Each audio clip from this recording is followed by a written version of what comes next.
Thank you for coming on short notice.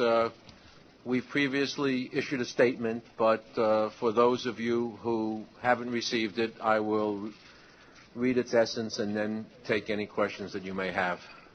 Today, I announced the following suspensions resulting from the actions at the Indiana Pacers and Detroit Pistons game on November 19th. Indiana's Ron Artest has been suspended for the remainder of the season. Indiana's Steven Jackson has been suspended for 30 games. Indiana's Jermaine O'Neal has been suspended for 25 games. Indiana's Anthony Johnson has been suspended for 5 games. Detroit's Ben Wallace has been suspended for 6 games. Detroit's Eldon Campbell and Derek Coleman and Chauncey Billups have each been suspended for 1 game for leaving the bench during an on-court altercation. And Indiana's Reggie Miller has been suspended for 1 game for leaving the bench during an on-court altercation. The penalties issued today deal only with one aspect of this incident, that of player misconduct. The actions of the players involved wildly exceeded the professionalism and self-control that should fairly be expected from NBA players. We must affirm that the NBA will strive to exemplify the best that can be offered by professional sports and not allow our sport to be debased by what seem to be declining expectations for the behavior of fans and athletes alike. There are other issues that the NBA must urgently focus on at this time, and we will. First, we must redefine the boundaries of acceptable conduct for fans attending our games and resolve to permanently exclude those who overstep those bounds. Quite simply, participants in and around the court must be assured complete protection from unacceptable fan behavior. Second, we must re-examine the adequacy of our current security procedures in Detroit and our other 28 arenas. The actions at Friday's games, though unprecedented, must now be factored into all efforts to guarantee the well-being of our fans and players and all in our buildings. Finally, we must develop and implement new NBA rules to assure that the unavoidable confrontations likely to occur in the heat of competition are not allowed to escalate to the level we witnessed on Friday, even prior to the egregious behavior by individuals in the stands. I'm happy to answer any questions. All right, guys, as usual, raise your hand, I'll pick on you, wait for the boom mic, identify yourself with name and affiliation. Jeremy? Commissioner Stern, Jeremy Schaff from ESPN. What was your personal reaction when you saw for the first time what had happened Friday night? I would say shock and revulsion and fear were my reactions to watching the spectacle that occurred on Friday night at the Palace at Auburn Hills.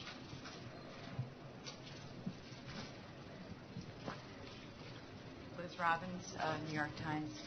Can you discuss how the decision came about to suspend Ron Artest for the entire season? Was that unanimous? And can you discuss why? It was unanimous. Can you discuss 1-0. Can you discuss the reasons for the entire year? I guess I would. I don't mean to make light of it. It's my decision, and I decided it. And I spent the weekend reviewing more angles and tapes and replays than I have, I think, in many years combined.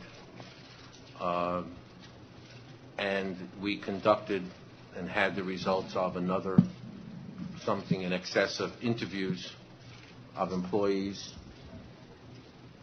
players, referees, attendees. And at the end of that investigation, it's my responsibility to decide on penalties for player conduct, and this is the one that I decided on. We have to make the point that there are boundaries in our games, and that one of those boundaries, which has always been but is hereby announced to be immutable, is the boundary that separates the fans from the court, and players cannot lose control and go into the stands. And we have to, there's a corollary, which is we have to hold fans accountable for their antisocial behavior as well. Exactly how that will be done is something that we will undertake to study and implement. But if anything can happen here, that's good. Although we didn't ask to be at the epicenter of this discussion, we now, I think, are going to be in a discussion about what we're going to tolerate with respect to fan behavior, what we're going to tolerate with respect to player behavior, and what we now deem to be adequate security procedures to protect both. And here we go. Appreciate candidate Fox 5 Sports. You talked about looking at the security situation in all of your arenas. What can you do immediately to address that? Well, we're in touch with all 29 arenas to assure that they have adequate security in place. But for Friday's event, we were under the steadfast belief that they did, and that may still prove to be the case. If the reality is that our society and our arenas exist based upon a social contract, that if you've got, everyone knows that if 20,000 fans decided to go on a rampage, we'd have a serious problem on our hands, no matter what we did.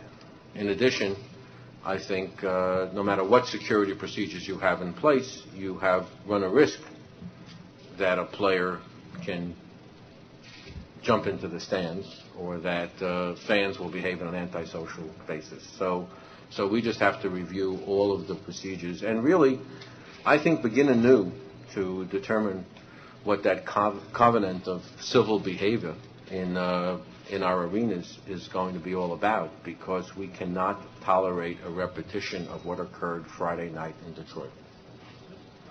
Hi, David. Mitch Florence, Daily News. How much did Artest's history factor into your decision, A and B? Is he going to have to undergo any type of psychological testing or do anything to prove to you next year that he can handle the role of being an NBA player and coming back? I would say that to the extent that it was my decision, I did not strike from my mind the fact that Ron Artest has been suspended on previous occasions for the loss of self-control. In addition, I would say that each of the players are going to have to satisfy us that they understand the gravity of what they've done and that we have assurances that it will not be repeated by them. And that may take different forms with respect to different players, but this is something that will definitely be on an agenda. Frankly, we've got a lot of work to do in the next several days and coming weeks, but it is our practice and has been our practice to deal specifically with the discipline itself in a timely fashion, which we have. There may be other wrinkles. You know, I'm sure that someone's going to ask me about the salary cap or some connectivity like that, and I just want to make the point that this is about something much more profound, and it was important for us to get this out. And to your point, we will be expecting the players to be able to assure us in manner satisfactory to us that they're capable of accepting the professional guidelines that come from being and attached to being an NBA player, which is the exercise of self-control and professionalism that was absent here. Commissioner Stern, Darren Ravel from ESPN.com. How confident are you that these suspensions will hold up? I'm confident, Darren, that these suspensions will hold up, but they were not made with that test in mind. They were made under my authority as commissioner to deal with on-court suspensions and misconduct, and we're quite confident that they will be upheld. Mike Monroe, San Antonio Express News. David, in that regard, did you consult with Billy Hunter, and do you feel you have his full support in this action? I would not put Billy Hunter at that risk. I have to say that I feel I have his support and have consulted with him. I have informed Billy. He knows about this. I informed it before it was announced. And I didn't ask him for his support, although I do know generally how Billy feels about making the arenas safe for players and fans alike. I accept the reality that he has a job to do and a constituency to represent, and I didn't try to in any way impinge or influence that. But I think that in light of our relationship and in light of the common concerns we have about our game, I accorded him the respect that he would accord to me of keeping him advised of what was going on and what the decision was going to be. Commissioner Bob Grachowski, AP Radio, you mentioned that you had given some thought to Ron Artest's previous history. With that in mind, did you consider harsher sanctions against him? I can tell you that I couldn't factor out his previous history, and if it had been perhaps another person who had a different track record here, might it have been different? I can't say for sure, but I think it's a fair point to make that it might have been. Commissioner Stern, Mike Noble from CBS News. Yesterday there was another fight in a sporting event, the Gamecocks versus the Clemson Tigers. There was quite a scuffle on the field. Coach Holtz got involved. Clemson coach Tommy Bowden has said he's blamed the aggressions on the brawl between the Pistons and the Pacers. He said for 24 hours they've watched this fiasco on TV, on every major news broadcast. That thing was covered, and they sat there and watched it and watched it and watched it. Is there any comment regarding that, or do you think that the brawl at the Pacers game may have had any effect on the Gamecocks and Clemson Tigers? Well, I can understand a certain fatigue that came from the amount of times that this was run. It obviously made good copy. I counted in one news report that lasted 20 minutes, I think I counted 16 repetitions of it. But in all deference to the coach on that one, the spectacle of state troopers having to separate college kids is part of the same problem that we're all dealing with. Is what's acceptable from players, athletes, and fans alike. And we'll deal with our problems, and they should deal with their substantial problems. Commissioner Stern, Chris Palmer, ESPN The Magazine. What was the decision not to suspend Fred Jones, who was about 5 or 6 rows up right in the middle of all the ruckus and clearly left the bench? What was the decision not to suspend him? A, I think he was in the game. I'm not positive. But B, we actually had, the good news was there were players in the stands attempting to act as peacemakers. And if you're on the court and you're acting as a peacemaker, yes, all the players were interviewed, and hold on for a sec. But there's a for us, if you're on the court and you were in, or even, we encourage players to act as peacemakers. In fact, when I talk about additional rules, we have to find a way when an incident has stopped and there's an ample opportunity for tempers to cool down and things to end. We have to find a way to end it right there. And that's a message that players who don't understand are going to get in a firmer way henceforth, I can tell you that, because we definitely had certain flashpoints that could have been useful to avoid. And the context of our athletes standing there screaming at each other across the divide of a single referee whose job it is to keep them apart and not removing themselves from a point of conflict is just going to have to be addressed. Because obviously, whatever we do, and I want to say something here on a very personal basis. It's really an apology of my own. Whatever it is that we've been doing with respect to lowering the level of expectation with respect to events such as this obviously wasn't enough, because it led to where we are now. And if that means that this is the occasion for us to start again, I'll accept the responsibility. We patronize our athletes and our fans by accepting the fact that they should be allowed to engage in something less than civilized, conduct. To watch the out-of-control fans in the stands, to me, was disgusting. It doesn't excuse what our players did in going into the stands, but we have to begin examining that and examining, okay, players, there's the unavoidable flare-up, but now what do we do, because we're professionals and we understand that, to calm it down, rather than somehow expressing the misguided notion that that receiving the adequate respect makes it necessary for you to place other people at bodily risk.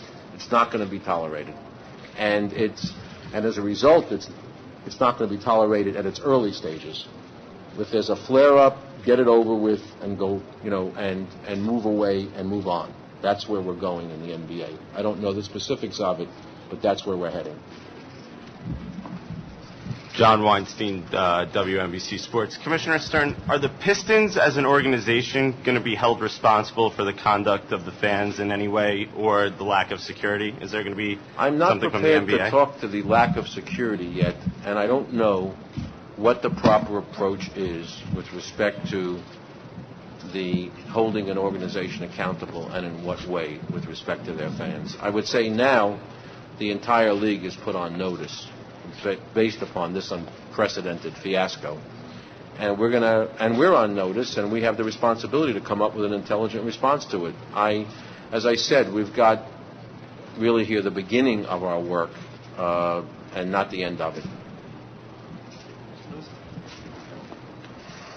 Just a clarification on the root of responsibility, a two-part question. First, the Pacers, do you have any disappointment in light of Ron Artest's history that they didn't do enough to monitor him? And also a clarification on, do you think that the referees were at fault at this point in not controlling him? No, actually the referees were in their right positions.